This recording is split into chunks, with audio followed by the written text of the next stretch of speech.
Vanakkam. Hello friends. In this episode, we go back to the rule of the early Pandyas.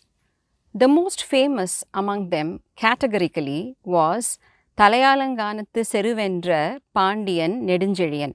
Seru meaning war, the king who won in the battle of Thalaiyalanganam, and his rule is placed between 100 to 125 Common Era by K.N. Sivarajapillai in his The Chronology of the Early Tamils. K.N.S. shows him as Neduchezhian III, Neduchezhian I being the king who established Pandya rule at Kudal around the turn of the Common Era, and Neduchezhian II being the son of Ollayur Tanda Bhuda Pandian. Now, Neduchezhian III is the son of Palsale Mudugudumi Peruvazhi, and we must understand that it is only K.N.S. who shows this genealogy based on his appraisal of the Sangam works. Other contemporary historians of his time do not necessarily agree with this genealogy.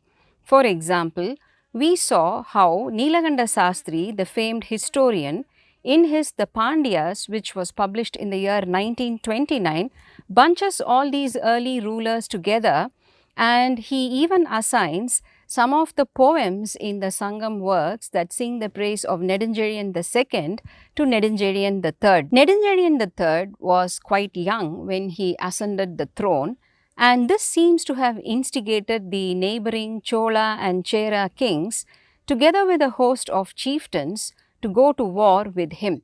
Neelakanta Sastri says the battle of Alanganam was forced on him by aggressive and jealous neighbors who underestimated his power because of his young age. This sentiment is beautifully captured in a Purananuru poem by the poet Idaikundur Kirar.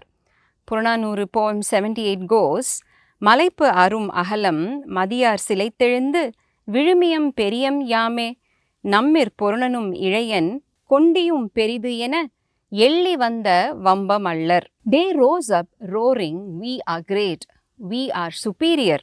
Nammir porunanum ilayan. This king is much younger to us. Kondiyum peridu, and the spoils of war will be very rich. They came thus making fun of and disrespecting him. Now this seems to have instigated Neduchezhian III to sing the very famed Vanjinam captured in Purananuru poem 72.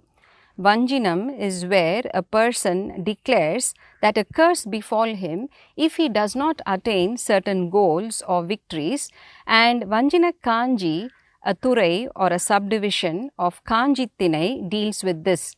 We have seen how Kanjithinai, meaning a discipline, deals with the impermanence of life. This discipline stresses the need for one to earn fame in this world, as in a transient world after everything perishes, it is fame alone that will stand the test of time and hence is to be valued greatly. And the Purananuru Vanjinam begins, Nahuda Kanare Nadumi Kurunar, Ilayavan Ivan Yena Ulaya Kuri. They cause me anger, those who say, he is too young, and laugh at those who praise my land.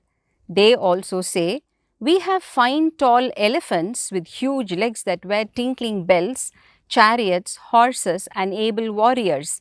They have no fear and are filled with fury and utter disparaging words. Arunchamam sidayattaki, murasamodu orungu ahappade nayin.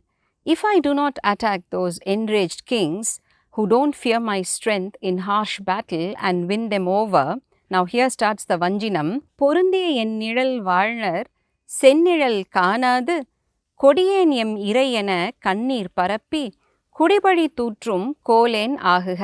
May my citizens who live under the shade of my parasol, my venkotra kodai, suffer without shade and cry in anguish and blame me as a cruel king and insult my office.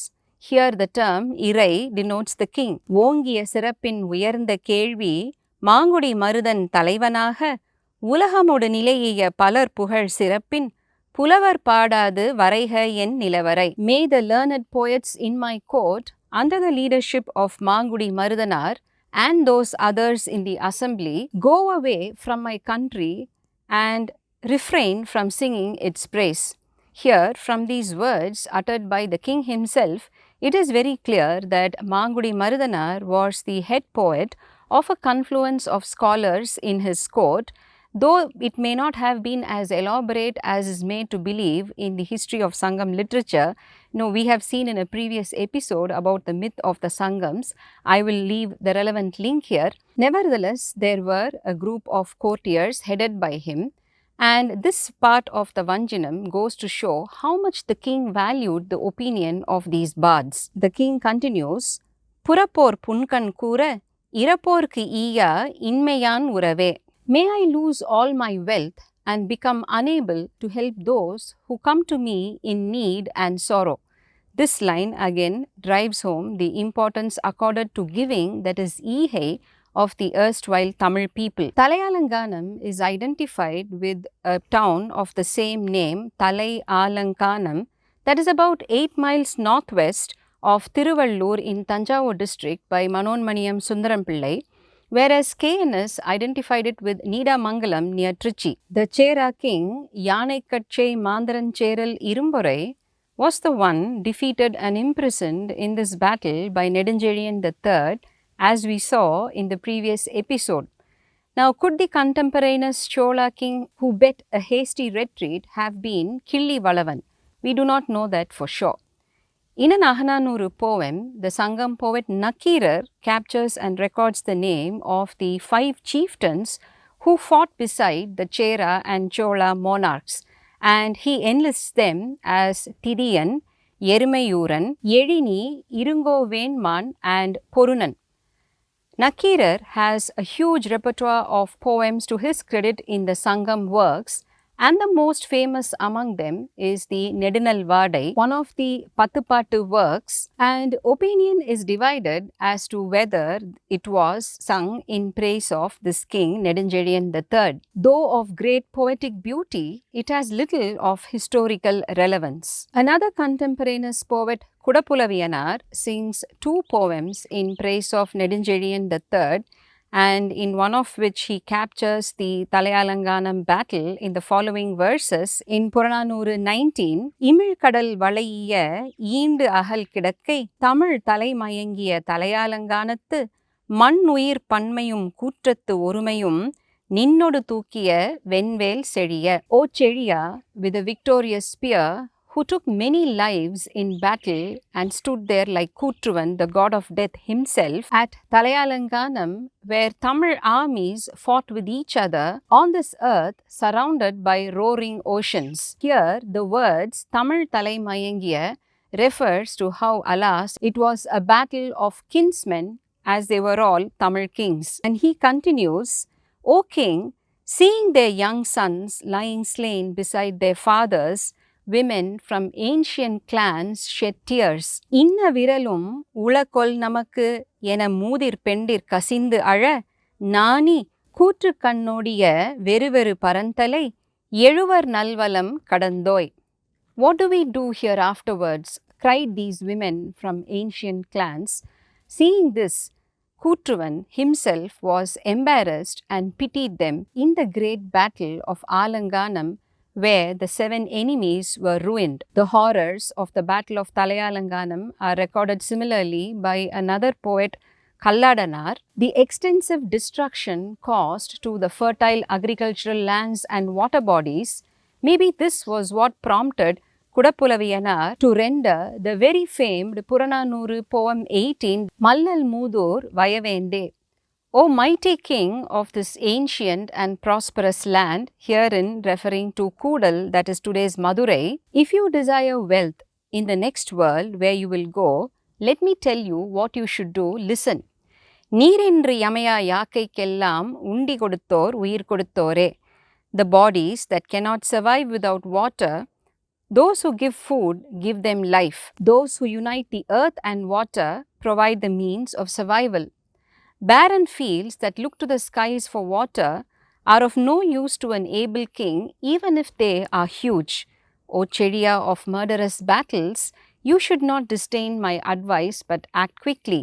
Those who harness the flowing waters and create water bodies on lands with depressions have established their glory and ensured everlasting fame. Those who have built none will have no enduring fame in this world. Thus the poet points out to the king, perhaps even taking a dig at him, claiming that eternal fame is to be won not through murderous battles alone, but by catering to the livelihood of people. Thus, he talks about the importance of water management all those 2000 years ago. Amidst all the tributes to Neduchezhian III, the most significant is that rendered by Mangudi Maruthanar in the Madurai Kanji, one of the 10 ideals, the Pathupattu works, and the longest among them with 782 verses that capture in detail the life and times of the people of ancient Madurai from 2000 years ago. Hailing from the town of Mangudi, he also went by the name Mangudi Kirar. Though there are some scholars like the noted Tamil scholar Ma Rajamanikkanar who claim that Mangudi Kirar and Mangudi Maruthanar were two different poets, by and large it has been accepted that these two contemporaneous poets were one and the same, and a few poems penned under the name Madurai Kanji Pulavan are also attributed to Maruthanar. Purananuru poem 24, penned under the name Mangudi Kirar, records the defeat of the chieftain Mavel Evvi in the following lines. Tanga urayul nalvur keliya Womba Ihe Mavel Evvi Punalam Pudavin Miralayode. Womba Ihe Mavel Evvi. The generous and the great patron, the chieftain Mavel Evvi, who ruled from Miralai, which was very famous for its water sluices. Here again, Pudavam meaning a water sluice helps establish the importance that was accorded to water management. This chieftain was defeated by Neduchezhian III, and the poem continues, Kalani Kayalar Nare Porvil Serkum, Ponnani Yane Tol Mudir Vedir, Kuppei Nellin Mutturu Tanda, Kotta Neelkodai Kodider Chediya. You have captured the territory of Mutturu that was ruled by a long and ancient Velir clan who owned elephants adorned with gold ornaments, where rice is heaped and stalks, after eating the carp fish in the fields, rest on the piles of grains. In the following verses from Madurai Kanji, Maruthanar records yet another defeat of a chieftain by Neduchezhian III. நிலனும் வளனும் கண்டு அமைக்கல்ல விலங்கு பெருந்திருவின் மான விரல்வேள் அழும்பில் அன்ன நாடு இழந்தனரும். The chieftain மான விரல்வேள், who ruled over the fertile lands of Azhumbil, who was defeated and rendered landless by Neduchezhian III. The poet further records how petty kings who had lost their territories to Neduchezhian III similarly, as well as the monarchs who had lost their lands, rose in anger and marched against the capital of Kudal, and while approaching, they were prevented from entering into the city by மண் உற ஆழ்ந்த மணிநீர் கிடங்கு, the deep and wide moats around this fortress walls. Thus they retreated in defeat, leaving back even their war drums. Several other victories are also recorded by Mangudi Maruthanar. சீர் சான்ற உயர்நெல்லின் ஊர் கொண்ட உயர்கொற்றவ goes another line, where since it denotes the defeat of a town named after paddy, P.T. Srinivasa Iyengar claims it to be Nellore, which at that time was the outermost seaport on the borders of what was then Tamil country, whereas the commentator Nachinarkiniyar identifies it with Saliyur, one of the Chola ports that lay just north of the Pandya kingdom, which is more realistic, and Neduchezhian captured it with the aid of his navy. Pal Kuttuvar Vel Kove goes another line, meaning the one who won over many territories from the Kuttanadu, that is Chera territory. Verses 105 to 119 explain how he captured a prosperous town called Muduvellilai, Nirai Timil Vetuvar, Karaisir Kambalai, Irungali Seruvin, Velluppu Paharnarodu, Volivova Kaliyanar Muduvellilai Meekorum. Muduvellilai, where the sea was abundant with shark fish, and the fishermen called Timil Vetuvar, where Timil meant a kind of a shipping vessel that was used to go deep sea fishing. They brought back huge bounties and the shores of this town were lined with huge salt pans. This was also defeated by Neduchezhian III. The wealth of information that the poet records in Madurai Kanji regarding the way of life of the people, the administration and trade, religious beliefs and horrific war practices, it is way beyond our scope to go into them here, and that probably needs a separate episode. Aaru kidandanna ahalnedu teruvil. On the streets that were as broad as the river, பல்வேறு குழா அத்து இசையெழுந்து ஒலிப்ப. You can hear the chatter of people speaking different tongues. This referred to a cosmopolitan city wherein there were people from other territories and other countries, expats and even Greek warriors living together and speaking different languages. Ovu kandanna iruberu niyamathu goes another line. These words capture the aesthetic sense of the people, as Marutham describes that the bazaar streets resembled a painting, as we say, picture perfect.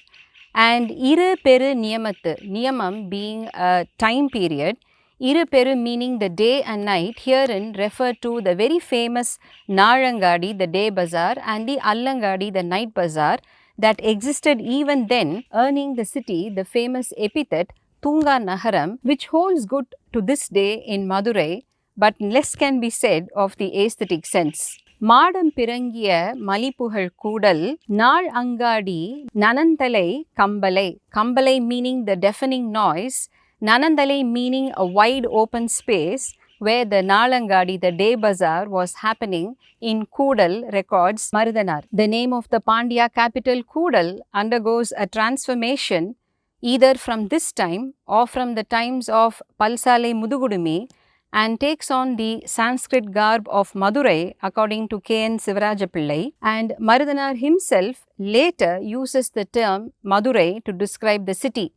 Puthel ulagam kavini kanvara mikku pugalaidiya perumbayar Madurai, where Puthel ulagam meaning the heavens, he describes the beauty of the city to resemble that of the heavens. There are hardly a handful of references to the city after its Sanskrit name Madurai in the Sangam works. Tamil nilai petra தாங்கரு மரபின் மகிழ்நனை மருகின் Madurai goes a line in Siruvanatrupadai, reiterating the connection that Tamil always had with this ancient city. K.N.S. gives a thought-provoking conjuncture for this renaming. At that period, around the Common Era, Madura in North India was a stronghold of the Jains, and the first importation of the name Madurai into the south could have been under the Jaina auspices.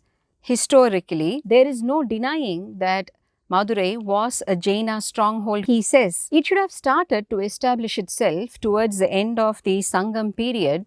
The term Sangha itself, a word borrowed from their traditions, and should have flourished during the Kalabra interregnum. It is the advent of the Pallava rule, followed by the Bhakti movement in the medieval period, that effectively ended the domination of these heretic faiths. So the Saiva myths behind the Sanskritization of this name should have come much later. But then, with the literary texts not providing any direct evidence, K.N.S. also opines that the history of religion had to be studied thoroughly before determining the reason for this change in name. Mangudi Marutham records the peaceful coexistence of schools of Jainism, of Buddhism, Buddhist schools going by the name Kadavul Palli, and the Andanar Palli, referring to the Vedic schools of the Brahmins. Now, how far the Sanskrit language and the Vedic teachings reached the common people, we cannot understand. We can only guess. But its influence in the king's court was slowly gaining ground as established by the odd references to Puranic stories and Vedic rites, not to mention the Sanskrit words that entered some of the later Sangam literary works. Thus, Koodal became Madurai, and we will continue with our exploration in the next episode. Vanakkam.